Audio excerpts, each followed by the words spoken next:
wanted to do this video because I get a lot of questions about home birth and vaccinations, which I think is kind of an interesting question. In my eyes, I think that they're two separate things. In this video, I'm going to describe our experience with vaccines and a home birth and kind of like my opinions. Like, obviously you have your own opinions and you can kind of take this with a grain of salt, but this is kind of something that we did. So let's just get into the video. I'll first start off with how you can get vaccines during a home birth, or well, I guess I'll just say during. Hepatitis B and the vitamin K shot and eye cream is something that at the hospital the baby will get directly after birth. During a home birth, you can have, depending on your midwife, but a nurse midwife can administer the vitamin K shot, the hepatitis B shot, and the eye ointment. But the difference, in my opinion, is that there's a choice. Obviously, if there's a risk from the mother having Hep B, the baby should definitely have the Hep B shot right after. There's other kind of things that happen if that's the case. That was not the case with us, so I'm not really gonna get into it. So they can get the hepatitis B shot. Both of our boys got the Hep B shot. I wanna say that they actually didn't get it until like after the birth, like a couple weeks after, but they still did get it. It was from their pediatrician. The vitamin K shot, both boys had that directly after birth and there was no problems. Vitamin K is mainly administered to help the blood clot. So if the baby has any type of internal bleeding, it can help it clot to help kind of stop that bleeding faster. It doesn't just like stop any bleeding, but it can definitely help if there is a complication like that. So we did administer that to both boys because I felt that if there was a problem, it could definitely help that situation. The eye gunk, the eye cream, I don't know why I keep calling it eye gunk, but to me it just seems like eye gunk.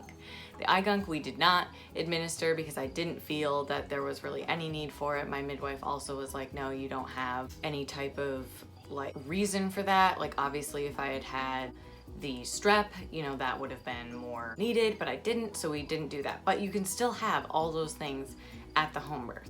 It's just a matter of, do you want those things? Can your midwife administer those? So that's kind of like a question that you should definitely ask her. Moving on to vaccines. The day after the home birth, our midwife would come and check on the baby, make sure everything was okay. She would do the footprints. She would start the paperwork for the birth certificate and social security number, all those things we would do. So in order for both of our boys to have a birth certificate, we just went to the town hall with proof that he was born, and we got his social security number. I think I called, yeah, or it was also through the town. I can't remember exactly, but we just kind of had to do a little extra step, which was not complicated at all. And our midwife the first time around also, you know, pretty much told us how to do it. And it was really simple. And we just waited for them both to come in the mail. And she also did the heel prick and did the little circles of blood on that piece of paper. And I can't remember the name of it. I'll like put it on the screen here. Anyways, and she rechecked the baby, rechecked weight, you know, made sure that everything was fine and normal. And then our midwife also did their 1 month checkup, so we never had to go to the hospital. So she did it up until they were a month old, and then after a month old we went to our pediatrician, and that's when we started vaccines. And both of our boys got all the vaccine. And our choice to vaccinate obviously is a personal choice, as it is for you as well. But even if you have a home birth, you can still vaccinate your child and you can still not vaccinate your child. It's really up to you. So as usual, like, I have a couple books about vaccines that I actually read. So these two books were pretty good. It's really hard because a lot of the books are like really one-sided. There's not like just kind of one that really has just like information and then you can kind of like decide. I really haven't found one yet.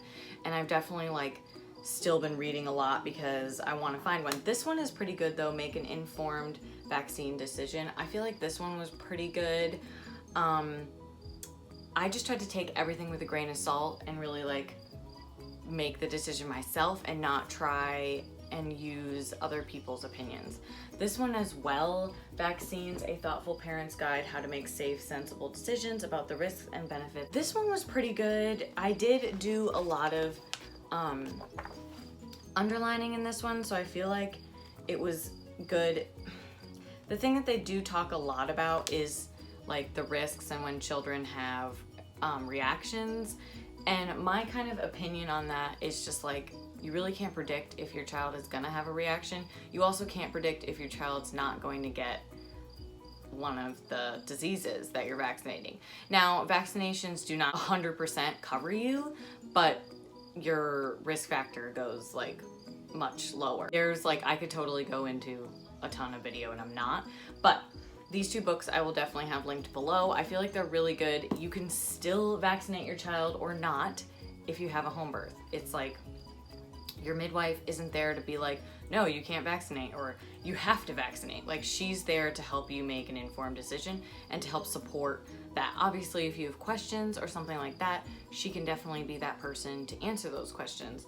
I know that a lot of moms really have trouble making this decision, and I think the best way to go about it is to think about, what if something did happen to your child with or without the vaccine? How would you feel? And then what would happen if the child did have a reaction to the vaccine? How would you feel about that? My eldest did sort of have kind of reaction to the first vaccine that he had. The kind of like crying and high fever thing, but like the crying, his personality, I don't know if it changed. It did, because he was getting older, so that could have just been a coincidence, but we did still keep vaccinating and I didn't notice any big change, but I've known people who've had reactions. Another question that I get is, how to deal with circumcision with a home birth? How does that work? Like, can you even get one? And the answer is yes, you can still get one. You just have to schedule it after the birth at your local hospital. Me and my trusty books. So this book is awesome.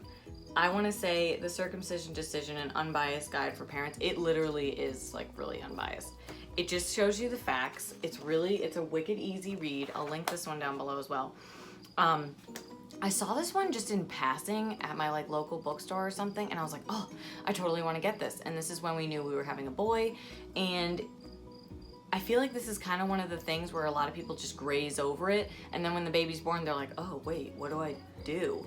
So I would definitely get your hands on this. This is a really good one to help you kind of make the decision with that. And this is something that your midwife can definitely help you make a decision with, and something that I think you and your partner should also like have a really big decision about, because it's a big deal. So I guess that concludes this video. I hope you enjoyed this video, and I hope it was informative for you, and I'll see you in my next video.